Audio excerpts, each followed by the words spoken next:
Welcome to this World Oregon webinar with author Julia Cooke. We'll be discussing her stunning new book, Starry and Restless, a rich look at three fierce women, Martha Gellhorn, Rebecca West, and Emily Mickey Hahn, who didn't just bear witness to the great changes of the 20th century, but whose curiosity, grit, ambition, and stories changed the world. And if you haven't picked up your copy of the book by participating in today's program, you can get a special discount code, which I'm going to put into the chat, which you can get from our dear friends at Broadway Books.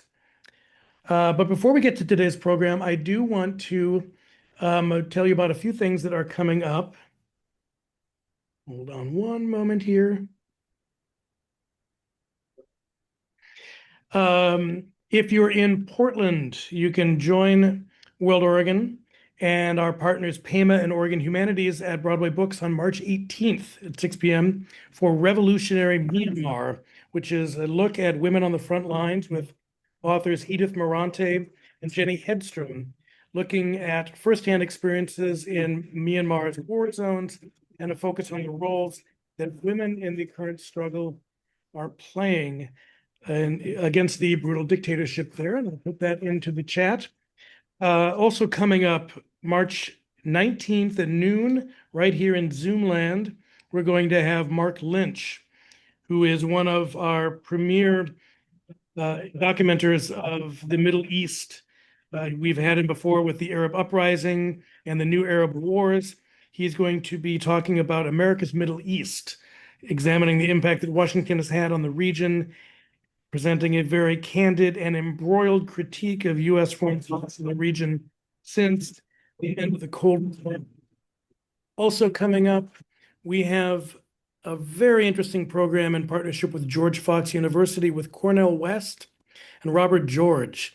Robert George is a legal philosopher and leading conservative thinker. Cornel West is a strong voice of the progressive left, and they're talking about civic friendship in a polarized age and how we can agree and disagree and still be friends, which is a conversation I think we are well overdue for.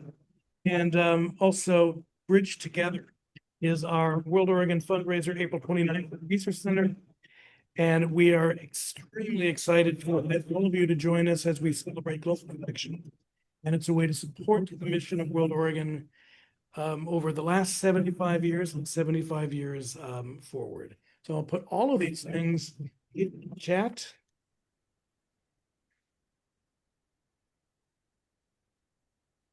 And there we go. And now to the end, I'm really excited to have back with us Julia Cooke. Julia, welcome. We have hosted Julia for all of her books at this point in time. She's the author of Come Fly the World, which is a great look at Pan Am stewardesses. And I use the word stewardess in a deliberate sense because that was what Julia did in her book. It is a fantastic sort of pop cultural and a social historical look at the role that Pan Am played in the 60s and 70s. And then we also hosted her for her book, The Other Side of Paradise, which looked at the last generation of youth growing up under Fidel Castro, which is a fantastic book. Her essays have appeared in A Public Space, Salon, The Threepenny Review, Smithsonian, Tin House, Virginia Quarterly Review, and her new book is Starry and Restless, and that is what we're going to talk about today. So without any further ado, I'm going to turn it over to Julia. Julia, should I share screen right away, or do you want to jump in and talk a little bit first? I'll talk a little bit first, and then we can move into the women. Um, So I'm jumping off screen. Julia Cooke, the floor is yours. thank you. Thank you so much for having me, Tim, and thank you all for being here. I'm so excited to talk about this with you. I've been working on this book for a really long time, and I usually get a little bit nervous around book promo season, the era of putting a book out into the world. But I have to say, this time around, I'm just so excited. It's been such a build up for me. I've been thinking about these women for so long, and I'm thrilled, just really excited to be talking about them. So thank you all for being here. As Tim mentioned, this is a book that focuses on three women. So Tim, you could show the first slide now. It's a book about the lives and careers and contributions to the landscape, or the second slide rather, of American journalism of these three women. And it's about the bigger context also. Its protagonists, Rebecca West, Martha Gellhorn, and Emily Hahn, and the cohort of women around them, really shifted the way that the wider world was presented to American readers at a cataclysmic time of global history. As a group, they changed the stories that Americans expected to be told about the world at large and how they expected to hear about them, how they expected to be reading. Each of these women that you're seeing on the screen distinguished her writing with a particular way of examining and presenting fact. West was a British writer who started her career in London and by her early 20s had begun to write for the New Republic and a number of other American publications. She had a thrilling way of layering the historical, personal, legal, and moral into a given reported scene. Her style is always so much at the forefront of what she's writing, and yet her observations are also incredibly sharp. Gellhorn, who was a pioneering war reporter from St. Louis, wrote really elegant sentences that trained a reader's attention, often with an unflinching awareness of injustice and a real sense of moral clarity on the people impacted by war. Mickey Hahn was also from St. Louis, and she was best known for her two bestsellers among the dozens of books, novels, memoirs, biographies, children's books, even cookbooks. She wrote everything. Um, Plus, she wrote for 6 full decades for The New Yorker, reporting and a couple of fiction stories as well. Her writing thrummed with curiosity about human relationships, gender dynamics, sex, friendship, family life, everything. She was voraciously curious. These women were all lauded and even famous in their day, wildly so. You can go to the next slides, Tim. Um, Hahn's 1940s memoir of China sold more than 500,000 copies. Remember, this was the heyday of print storytelling. This is a spread from Life magazine when she came back when her the father of her daughter, pictured here, Charles Boxer, came back from the war. He was a POW. He was the head of the British intelligence arm in Hong Kong during World War II, and he had been captured by the Japanese pretty early on. Their romance was called the best publicized romance of the war. She eventually became a regular guest on Danny Kaye's variety show. Rebecca West was on the cover of Time magazine. President Truman once called her the world's best reporter, among many other recognitions that she received. And for Gellhorn's part, in addition to her groundbreaking war reporting, the buzz around one of her novels was that it was better than one that her very famous husband, pictured here, had just published, that had him grumbling in letters to her mother, no less, about critics and their biases. These women were quite simply the best at what they each did, and they were recognized in their era for it enormously so. And it wasn't just that. These three, as central to Starry and Restless for the quality of their writing, the decades of journalism that they produced from around the world, and for their connections with one another, which really let me write a robust and scene-driven book backed up with a lot of really intimate letters between them. But there are other really incredible women in the book too. Some were, for example, more famous and less literary, like Dorothy Thompson, who was the first American to interview Hitler. Or because the press was still segregated, others wrote for Black publications. I'm thinking here of Jessie Redmond Fawcett, who was an editor and novelist who wrote gorgeous travel pieces for the NAACP's magazine, The Crisis. Some pivoted away from journalism to other sorts of writing, like Virginia Coles, who's been called the best American journalist to cover the Spanish Civil War. Others considered themselves primarily novelists. Tim mentioned Janet Flanner. I'm thinking exactly of her. She was the author of the New Yorker's dispatches from Paris in the late 30s and 40s.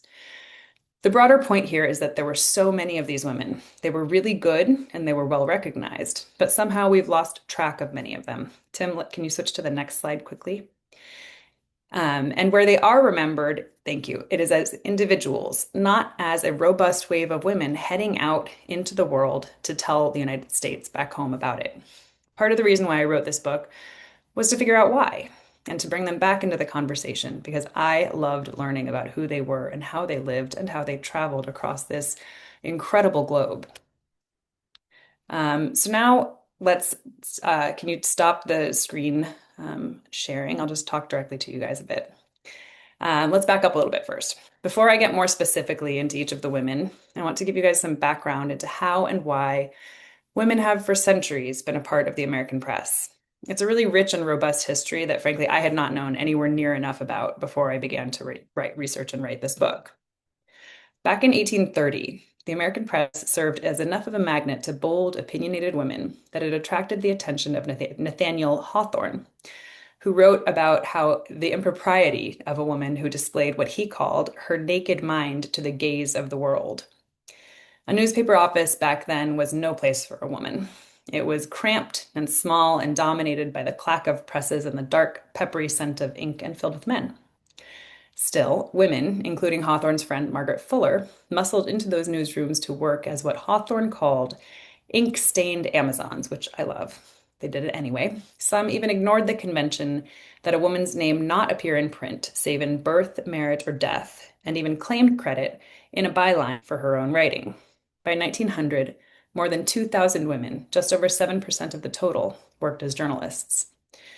Most of these women were writing for the women's pages, composing words on cooking, fashion, and the home, which expanded a paper's advertising potential. But some began to report from the outside world too. Men turned around and gave these women reporters really diminutive, silly sounding nicknames. First came the turn of the century stunt girls, like Nellie Bly, who were women who immersed themselves in feats of undercover reporting. They would travel or go to madhouses to report on them, as Nellie Bly. But there were a ton of copycat stunt reporters also. It was an enormous wave of them. They reported from factories, circuses. They tested out scuba equipment underwater in the Boston Harbor. They wrote about a dramatic experience of gathering information that was, in fact, the entire point of an article itself. Some, like Bly or the reporter in Chicago who went to various abortion doctors to show what that experience was like, brought a new social justice agenda to their first person writing, too. After them came the Sob Sisters, who covered hard news like car crashes and fires. And then there were the Gush Girls and the Pity Platoon, who covered trials. It's worth noting here that while sometimes these women reporters played to the stereotyped expectation that they emote more in print than their male counterparts, oftentimes they were just as hard-nosed and factual. Their stylistic differences were minimal. Then there were the front page girls, whose reports from the First World War finally made it onto the most important page of the newspaper. As the editor of the Saturday Evening Post put it, the real story of a war was in fact what he called a woman's story.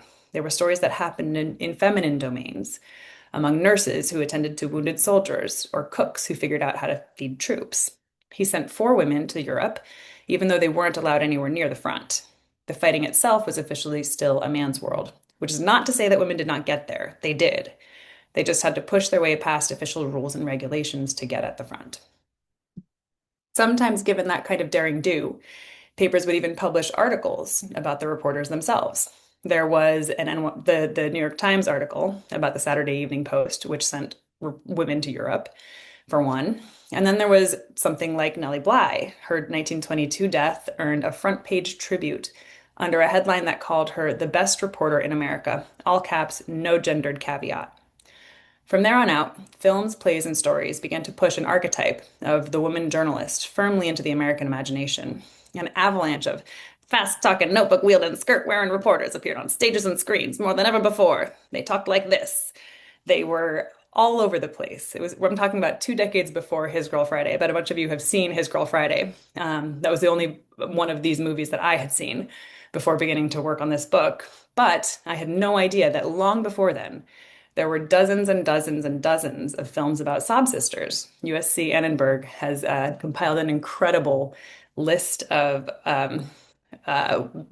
articles, books, short stories, movies, all about women in journalism in pop culture. It's incredible. It's page after page. So, of course, people noticed. Women were started to talk amongst themselves. Here was an interesting way to earn money, they would say. You could learn things, you could move around, you could follow your own curiosity, and you could even say what you think, as long as it was couched in one of those "as a woman sees it" type columns, kind of limiting your perspective on some level. A lot of papers published those at that time. By 1930, nearly 12,000 women had jobs in American journalism. Since the National Press Club refused to allow women to use its facilities, much less join, a determined group founded the Women's National Press Club in 1919. So think about the fact that by 1930, there had been 11 years of luncheons, banquets, and guest speakers bringing scores of women together to talk about their jobs and how they were going to do them in the face of male blockading. More and more women just kept showing up for work in American newsrooms. Sometimes they arrived at the foreign offices of a newspaper. They held out stories that they'd found and reported and written and wanted to be paid for. And oftentimes they were. They were still outnumbered, of course, but they were there. Women had been able to vote for more than a decade at that point. They'd pushed their way into speakeasies and college lecture halls, and by 1920 or by 1930, they wrote 23% of the material in the American press, which was up from 16% in 1920. Hundreds of women began to take off, heading into the world to report from far away. The statistics here are incredible. In addition to the remarkable statistic that 23% of what was being published in the American press was written by women, which floored me. I had no idea. The statistics about women beginning to travel are equally remarkable. Well-to-do college girls decided to follow the boys to Europe during summer break or after graduation in waves. They actually helped to create an entirely new class of service on the steamers, which was called tourist third class. Many of them decided to try, like the boys, to make some money by writing from abroad too. They were also responding to a subtle convergence of changes in the modes and styles of American journalism itself. 2 decades earlier, closer to the turn of the century, an emphasis on objectivity had attempted to establish guardrails around sensationalist, openly partisan journalism. Yellow journalism was out. Objectivity, and I'm using quotes here on purpose, was in. Chronicle, don't comment, was what textbooks started to tell students at the new journalism schools that started to open in the US. The first two were founded in 1908 and 1912. A paper, as one prominent editor said, should give readers what he called a daily photograph of the world's events. But objectivity is a really freighted term, right? Now we know this. It really couldn't get a toehold when it hit certain subjects, like the suffrage movement, or racial violence, or global conflict. Major urban newspapers and magazines were unofficially segregated and directed the news at a white male audience. Prejudice presented as fact slid into coverage of protests for women's votes, or for lynchings, or colonial claims an ocean away. There's really wonderful scholarship on this, and one book in particular was really formative for Starry and Restless, a book by a man named David Mindich called Just the Facts: How Objectivity Came to Define American Journalism. His chapter on Ida B. Wells, a journalist who challenged the white newspaper's unwillingness to examine the brutality of lynchings, it's especially good, and I recommend this book to anyone who's interested in this subject. But it wasn't just violence against Black Americans that could be misrepresented. Any conflict in any foreign country was easily distorted. In 1919, the New York Times fully botched its reporting on the Russian Revolution. The level of botching is incredible. They depicted events that had never happened. They proclaimed imminent communist collapse more than 90 times. Reporters, who were obviously at that point mostly men, had taken other men's words for it. And we're talking over drinks or in briefing rooms. We're talking about listening to generals who embellished troop numbers or diplomats who were judging public opinion. There were other articles in other newspapers, and notably, I would point to three women who had made their way to St. Petersburg after being turned away from the front of World War I, that revealed a much more nuanced landscape. But the Times in particular had published overwhelmingly credulous coverage. The result was, as the New Republic founder Walter Lippmann and Charles Mertz wrote in a 1920 study of the debacle, a case of seeing not what was, but what men wished to see. It had been the hopes of men who wrote the news, and not the news itself, that had made its way into newsprint, they concluded. Here is where my mind automatically and pretty immediately comes right toward the present day. Our complaints about media bias, about polarization and the distinct perspectives that we see from various media sources on the United States and the world, they're not new at all. Deciphering what's happening, understanding the news, it's always been a game that requires a lot of critical thinking. The expectation that it wouldn't strikes me as either ahistorical or naive or insane or all of the above. Back then, credulity was amplified by the fact that no one really traveled. Less than a quarter of 1% of the population often traveled abroad in 1920. To put that into perspective, in 2025, almost 30% of Americans had international travel planned. So the need for analysis, for a guiding hand to help an American understand what was happening around the world, became especially acute in the years after World War I. Global conflict in which American men fought would require information and analysis, not diplomatic jargon. After the war, newspapers began to hire for the role of foreign correspondent, who interpreted not what happened, which was what the wire services did, but why something was happening and how it might impact Americans. Most staff correspondents were men, the vast majority even. Bureau chiefs were nearly exclusively male. But one Chicago native known for her analysis, Sigrid Schultz, became the first female bureau chief in Berlin in 1925. And both big and smaller papers bought articles from freelancers, like the college boys and girls who were traveling across the ocean in Tourist Third. Dorothy Thompson was one of those girls. She dressed up as a nurse to sneak into a castle for an impossible to snag interview with a Habsburg king, a former Habsburg king. A scoop like that, it would always speak for itself, and it would always make you some money. So women lit out for Europe, Africa, Asia, South America. Each one promised to file stories, called herself a traveler, and hoped to claim a scoop of her own. A paycheck for one piece could buy a ticket toward the next destination. The American Society of Newspaper Editors passed a resolution to print more explanatory and interpretive news in 1933. So this perspective was pretty quickly getting codified and disseminated across a lot of different newspapers and magazines. The average reader, they wrote, needed help to understand the movement and significance of events to help paint facts into much bigger pictures. News went on page one, opinion went in the editorial pages, but the line when it came to anything that was being reported from far away, it was a little less clear. Sometimes it was called commentary or news analysis, or in a magazine like The New Yorker, our footloose correspondents. I'm sure a lot of you have read a lot of their, I mean, they still call it our footloose correspondents. And these events and the events, Tim, can we put up the events slide, the next slide, were incredible. I think it's easy to forget how the escalation happened so incredibly quickly and densely around the entire world, and how dominated by conflict everything was that was happening in that era.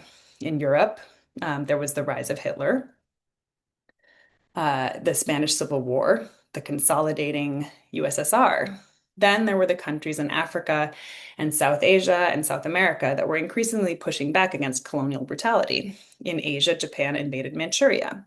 And here in the US, against that backdrop of global conflict, outside of the big urban areas everywhere, there was the Great Depression and its aftermath, especially its reverberations among women, immigrants, people of color, and rural communities. And there were pockets of influence and activism that weren't happening in either just the Dust Bowl or on Wall Street. All of this entire context, both national and international, it offered an enormous plurality of interesting and important things to be reporting on. In all of these places, there were women reporting on all of it, writing in a variety of styles and modes, and for a huge number of publications. And earlier, a few, but really there were so many, it absolutely boggled my mind.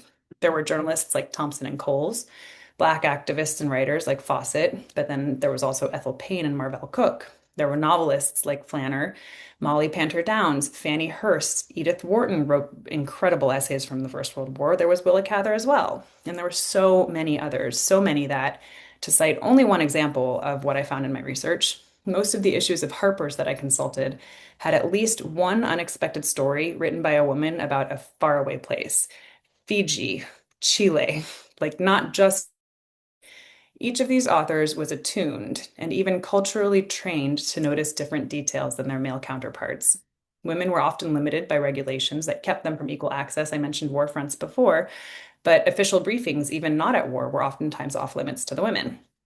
So they peered into corners and pulled up rugs, and they found a lot of different stories.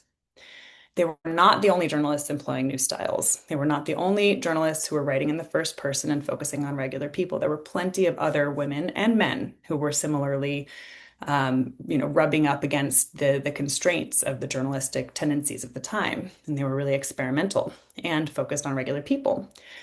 But these women were uniquely noticing other women and children, and often the people that men overlooked. Many employed a really uniquely 360-degree perspective that was from the start really skeptical of the authority figures who'd excluded them from the beginning. They vistas of society in foreign countries that changed how Americans expected to consume news from the rest of the world. They and many of the women doing similar work understood that telling these stories inherently went against what most editors wanted and what most reporters filed. as West's close friend Dorothy Thompson wrote, outlining a 1931 talk for the Ohio Newspaper Women's Association. And again, this is one of my guiding quotes in life, shall we say. She said, "Don't be flattered by the phrase, 'you write like a man.' That's only a man's badge of approval, and it doesn't mean anything." So Tim, can you take off the slides for a minute, and then we'll go right back to them when I start talking more pointedly about each of the three women that my book focuses on. Um, there are two main layers to Starry and Restless, and more, of course, but let's focus on the two big ones. There's a story about the American press and how it changed in the first half of the 20th century, the people who were protagonists of those changes, how Americans came to understand news from abroad differently. That story offers something of an alternative history of who really shifted literary journalism in the 20th century from what was distant and formal to immersive and human and casual, and why those changes happened, what they were responding to. I can offer a very vast oversimplification, which is still pretty accurate, which is that men, with their access to power and networks that were inaccessible to women, were often writing toward what they believed should be, what other men told them was happening. Women, in contrast, who wrote with the perceived handicap of their gender, often wrote to what was, to bodily needs and relational nuances and things that they directly observed. And if they thrived in their time, subsequent waves of men simply didn't forgive them for it, which is part of why I had never heard of so many of them. I'd never been taught about them in my school. Um, a lot of men diminished their writing for the very gendered position that allowed them to see more. They were just women, after all, writing about women's things from a woman's perspective. I began to research these three women based on the caliber of their writing, their fame, the relentlessness with which they kept traveling and writing all the time and publishing everything, and their relationships with one another also. West and Hahn were very close friends. Gellhorn and West became friends later in life. And Hahn and Gellhorn both reported at the same time from China and went to a couple parties together. But if I'm honest, a more philosophical or argument-driven story will only take someone like me so far. I kind of tend to tune out of stories that aren't somehow about people, that don't give me someone interesting to either love or loathe. I really crave individuals with their juicy, unpredictable choices, and these women's lives are so full of juicy unpredictability. So the vast majority of this book is not actually about journalism at all. It's about the swashbuckling and incredible and contradictory and fascinating lives that these specific women led, which amazed me from start to finish. So Tim, let's flip through the first couple, the slides about these specific women. Rebecca West was the oldest of the bunch. She was born in 1892.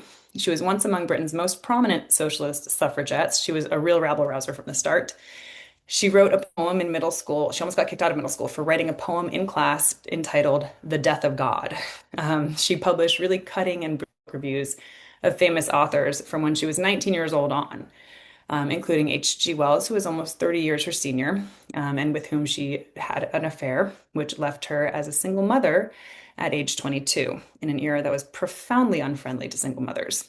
The next slide, I believe, let's see, you can see her sartorial choices did not follow convention. She was deeply unconventional. The next slide, I believe, is her reporting from the former Yugoslavia, which is the site of her most famous work, Black Lamb and Gray Falcon. She also reported from Nuremberg. Really incredible, potent reporting.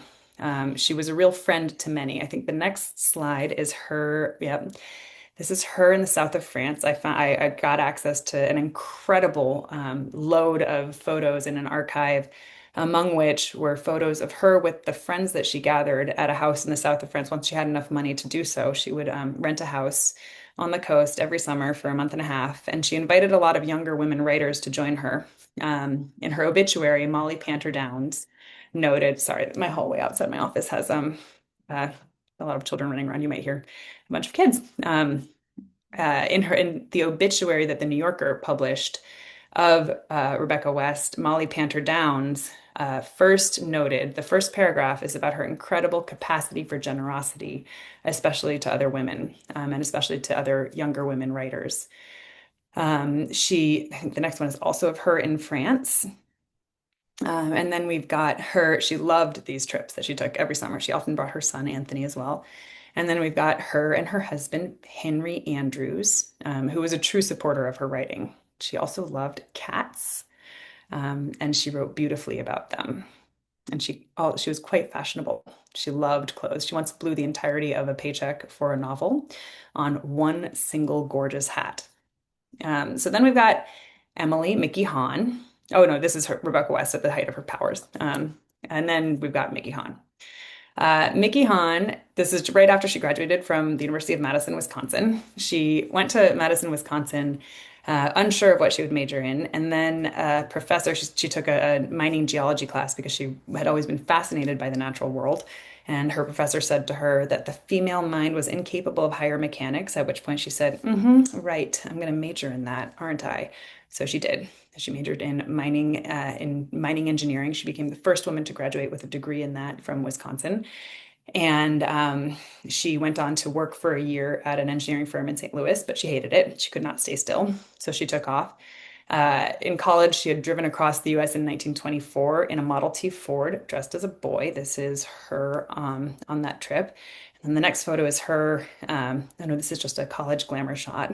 I think the next photo is her in China. She took off for first, she went to the Congo by herself in 30, wrote a whole book about that trip. She stayed for 18 months and then came back to the US and wrote a book. And then she took off for China with her sister Helen, who's behind her. Mickey's in the foreground, Helen's in the background there. Um, Helen really just wanted to go to Shanghai. Shanghai was then known as the Paris of the East, and she'd never really left the country before. And so she asked her younger sister, Mickey, to come with her because Mickey was so well traveled. She'd been to Europe and Africa. And Mickey basically set one foot in Shanghai and said, I am never leaving here. She kept a gibbon as a pet in Shanghai and sometimes would wear him on her shoulder when she went out at night. He was very possessive. He'd snap at the men who tried to hit on her. Let's see what the next slide is. That's her in Shanghai. And then what's next? Again in Shanghai. She dated a man named Xiao Shunmei, who was a poet and playboy, and became very infamous in Asia for her multiracial relationship, which was a no-no among the international expat set. And then she moved to Hong Kong and had a baby with Charles Boxer. This is said baby, her daughter. She stayed in Hong Kong under Japanese occupation, even though it was enormously dangerous for everyone involved. But she chose not to be repatriated with the rest of the Americans in order to support to bring food to Charles, her husband, who was a POW at that point. She kept numerous men alive, essentially. And then she came back home eventually. And then what's next? Yeah, she had another baby, her daughter Amanda. And she kept reporting through all of this. She took a break for a little bit when Charles came home and she had this second baby. But then she went right back out there. It's incredible. These are some of her headshots from the New Yorker. She published 181 pieces in the New Yorker, if you can believe it. And I think the next one is her in full reporting glory. Yeah. And she reported into her 80s, reporting from India, Taiwan, all across the US, everywhere. She was a voracious traveler. And then we've got Martha Gellhorn, who is also from St. Louis. Her mother was a prominent suffragette activist. She was an activist for racial justice initiatives after women had earned the vote. She organized the next slide is the Walkless Talkless Parade in St. Louis, which Edna Gellhorn helped to organize. She was close friends with Eleanor Roosevelt. The next photo is, I believe, of Martha in the sun. She was a sun chaser. Her first war was the Spanish Civil War, which she got to by writing a report for Vogue entitled "Beauty Problems of the Middle-Aged Woman." She was nowhere near middle-aged, but never mind. She stowed away on a Red Cross hospital boat to cover D-Day. She never stopped loving to travel and never stopped loving the sun. This is her in Cuba, where she lived with her more famous husband, Ernest Hemingway. Next photo is her reporting from China with him. She dragged him along. She called him her unwilling companion. Her next photo is again with him. They existed in a very jet set world, as many of you probably know. And the next photo is her reporting. Oh, that's yeah, her at home, a photograph taken by Lee Miller, the famous journalist.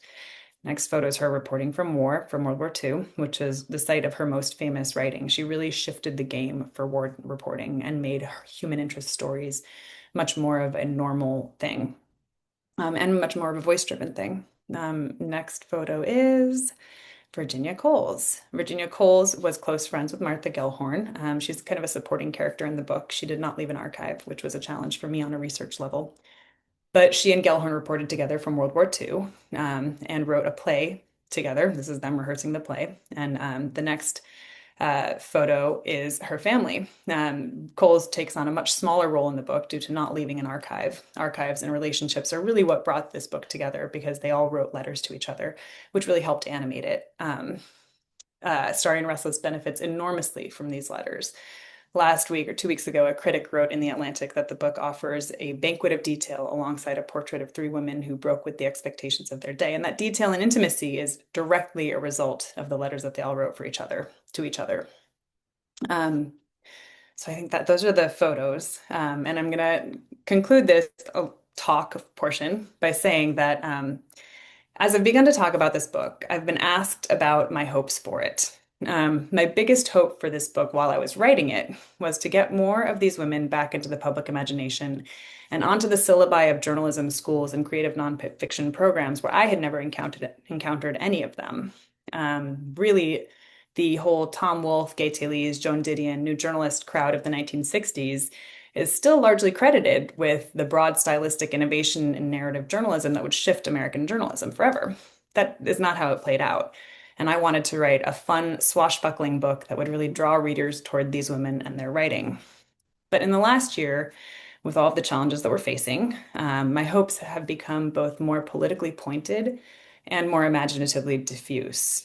These women did incredible work through a time of authoritarianism and global conflict. They had families and friendships, and they were resilient and joyful and angry amid all of it. They did not fold towards fascism or give in to despair.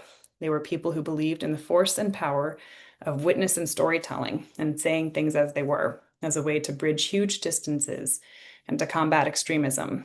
Reading them do their work day after day, year after year. I worked on this book for a long time, 5 years pretty fully. And the narrative of the book spans from 1930 to 1954. It was transformative for me. And I think personally that we need their energy and resilience and creativity more today than we ever have before. So I hope you'll check it out. And I'd love to answer questions. Oops. Great. Julia, thanks. That was fantastic. And I have to say, you and I were talking a little bit leading up to this about my own mother, who was Mm-hmm. a journalist, and and the things that she sort of passed on to me. I mean, she loved Gellhorn, as I mentioned, and Rebecca West. One of her big gods was Walter Lippmann. Uh, Mm-hmm. so it's just it's but he so hearing your journey through this is just it makes me actually feel closer to my mother in a really interesting way. I should also note that I went to Margaret Fuller Elementary School, by the way. Oh, good. But so you ended on an interesting note, which is I'm wondering if you can talk about the timing of this book. You worked on it for 5 years.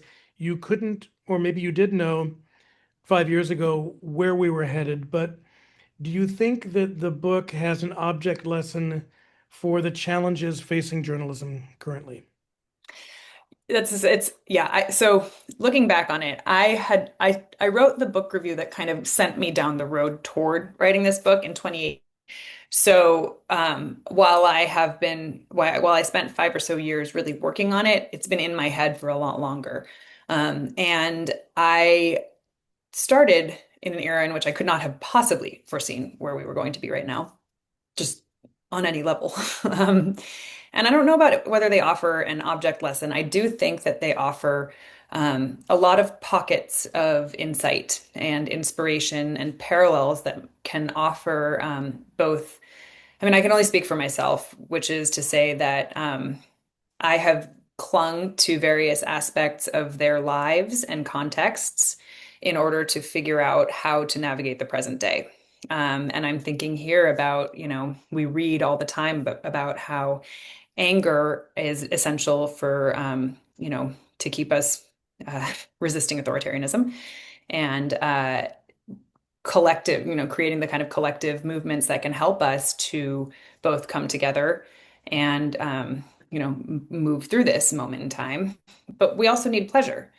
We need to be able to find joy and enjoy our lives and find pleasure, I guess, to repeat myself.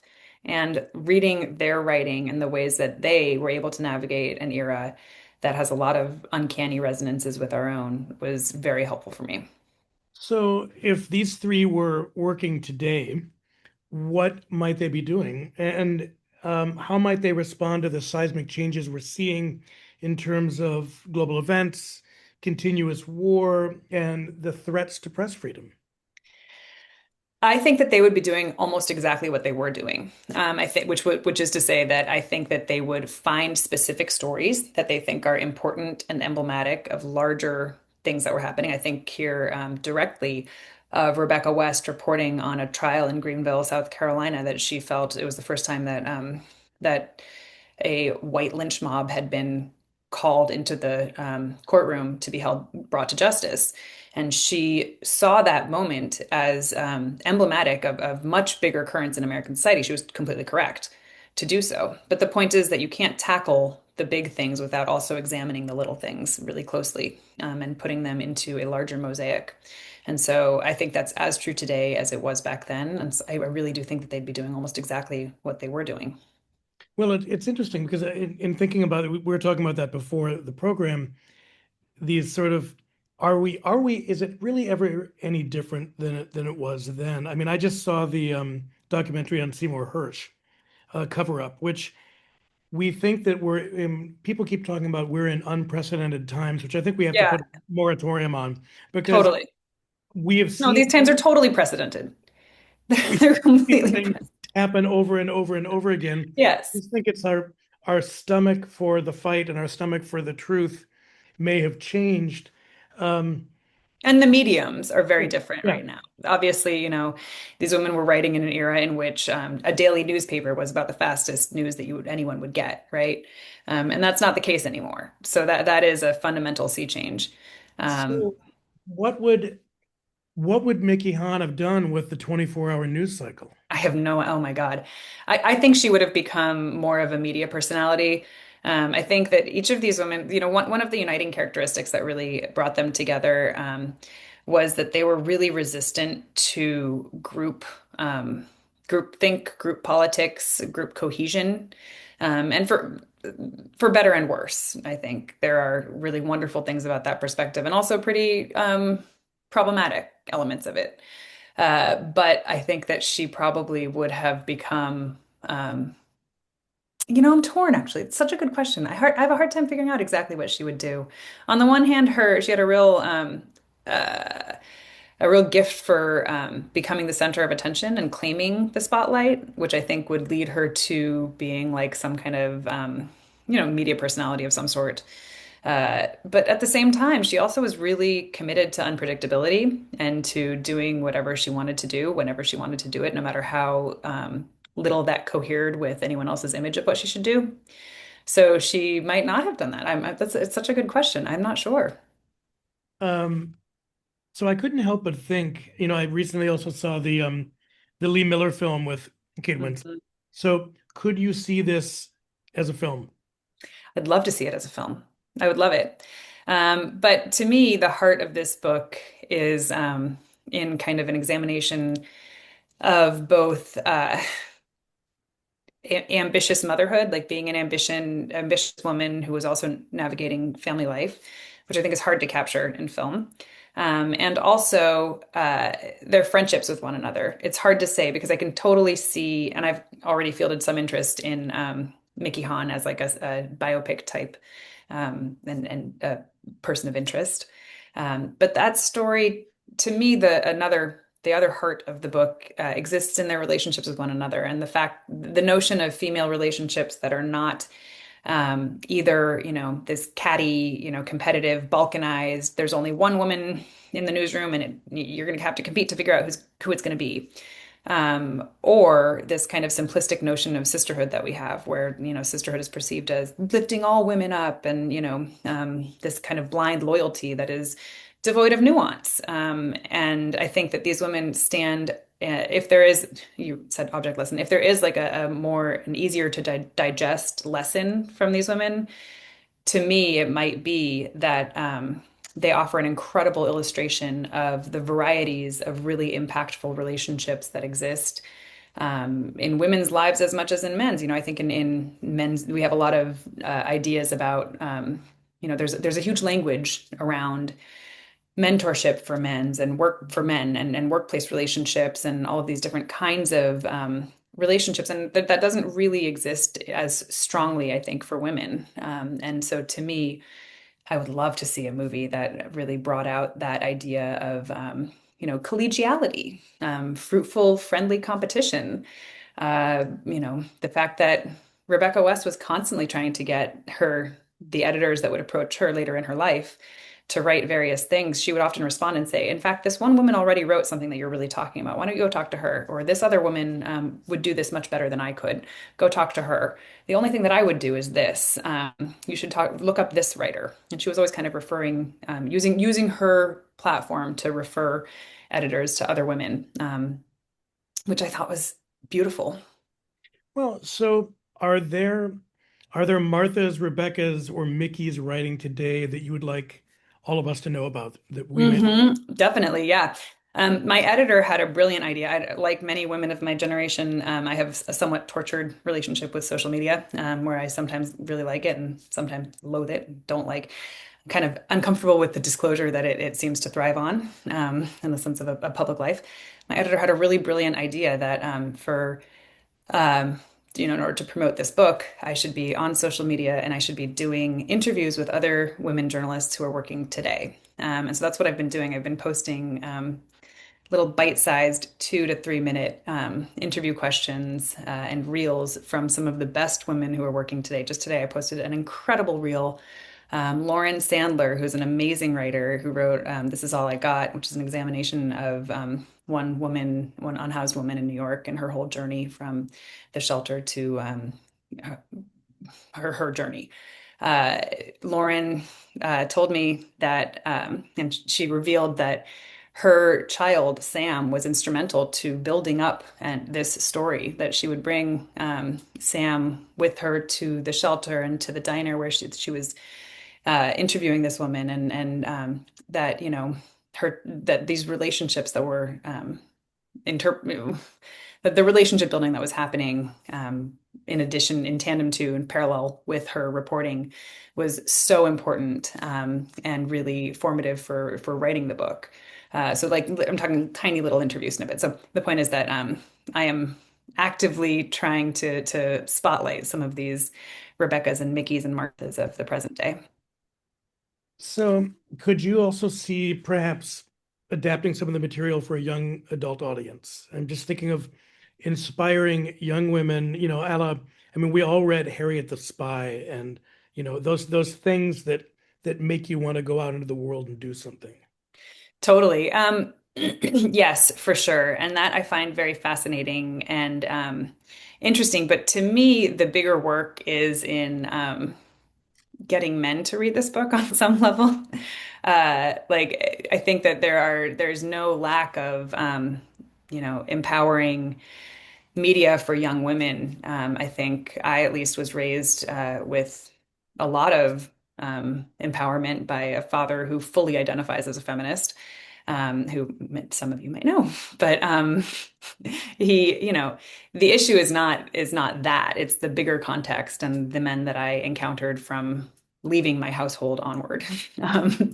So to me, it's much more about, getting these women's names on the syllabi of journalism schools and, the creative nonfiction programs like the one that I graduated from. The reality is that part of why I wrote this book was because I was looking at having a family. I had just gotten married, and I really wanted to have children. And I had no idea how I could keep being like an international journalist and also have a family. And so I was thinking how all of these people that I read in graduate school, their careers can tell me exactly zero, nothing about how I could build my own. They were all like lauded men with wives to take care of the children that they had. So how do we go about building this career? And I had no idea, and none of my syllabi from my very expensive graduate program offered me any kind of help. Well, so, we were talking about this. I mean, you have three young children, and that whole thing of balancing life and work, which I think is, you know, exponentially more difficult for the expectations that women are given. Um, but so was there a level of living vicariously through these three women? Because what comes out in the reading of it is there's also an urgency to bring these stories out. And was that part of your own, I always hate using the word journey, but your journey with this For material? sure. Yeah, it was enormously escapist for me. I mentioned, yeah, I had three children in startlingly quick succession while I was working on this book. And for a while, this book was really my lifeline to the career that I wanted to have. And it was my lifeline to the rest of the world and to a sense of influence outside of, my home realm, which is not to minimize any human influence in their home realm or their local community. It's enormously important. But I also wanted to consider how I would get back out there. And so for me, reading, it functioned on two levels, right? Like on the one hand, look, reading about Mickey Hahn in Hong Kong in 1941 is just escapism, period, right? It's kind of this beautiful, like self-contained, dramatic, horrible world that we all know how it ends. And so there's like a kind of satisfaction in that kind of escapist reading. Um, but it was also very personal. Well, and I mentioned this earlier that I mean there is a very breathless quality. There's an intimacy in how you write about the subjects. I mean, these three women, and the passion is so palpable and infectious. I mean, it literally jumps off the page. How did you develop the structure and the process of this? I mean, there's a lot of interweaving, and I could see this being a getting lost. It's a little bit of a going down the rabbit hole. How did you navigate it, and how did you know when you were done? I mean, it's never done. It's just published, right? I could have kept working on this for another 5 years, but I had to move on at some point. It, you know, structurally, I really rely on my wall. I'm in my office. You see some white walls around me, even though they're blurred out. I use these white walls as canvases. I right now my next book, I'm not going to show you this, but my next book is right now outlined on the wall that's right here. And I print things out and then I scribble on them and I put them up on the wall with tape. And having that visual reminder of where I could be in time is completely necessary for me. When I was working on this book, there was a period of time when an entire wall was completely covered in pages of, 4 pages to a single page. And I do that printout style. Um, the book. And then there were other phases where I was printing out by chapter. I moved chronologically through time. That's how the book is structured.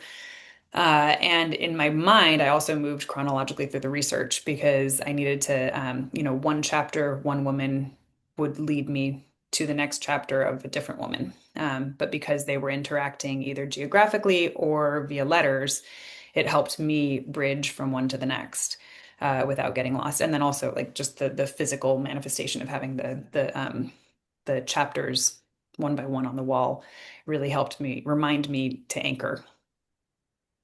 So we're coming up on time, but I just wanted to get in a little bit more on the writing. I mean, I feel like you hit your stride with this book. I mean, we've presented, your other two books, and which both of which were really good. This one just feels like it takes off in a different way.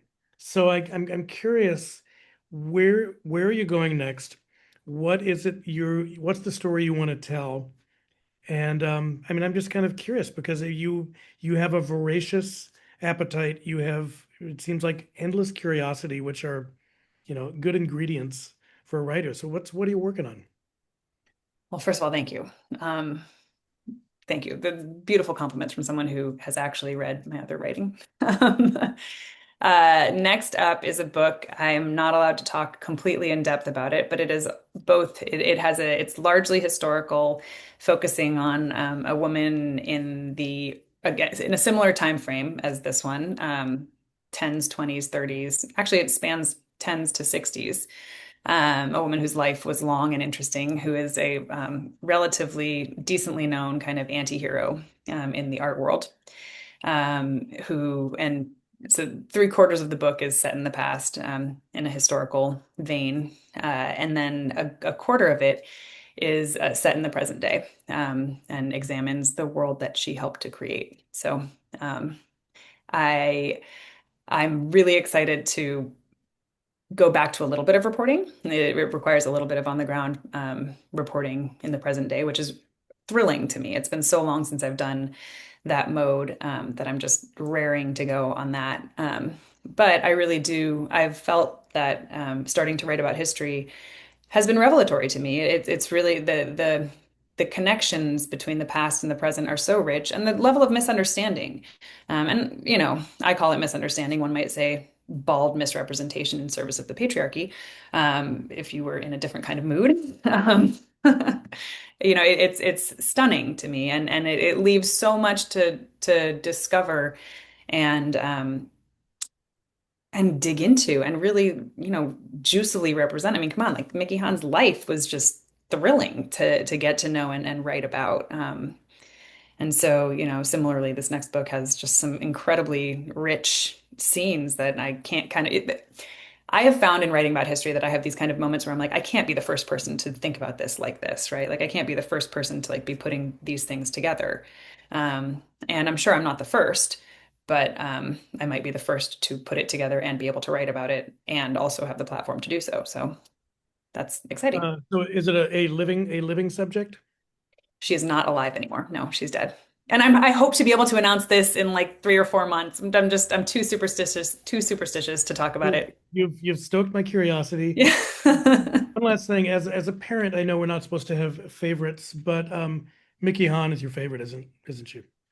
I've been asked this, and it's tough because, like, with her, I felt a level of look, West and Gellhorn both have a lot written about them. They have good biographies.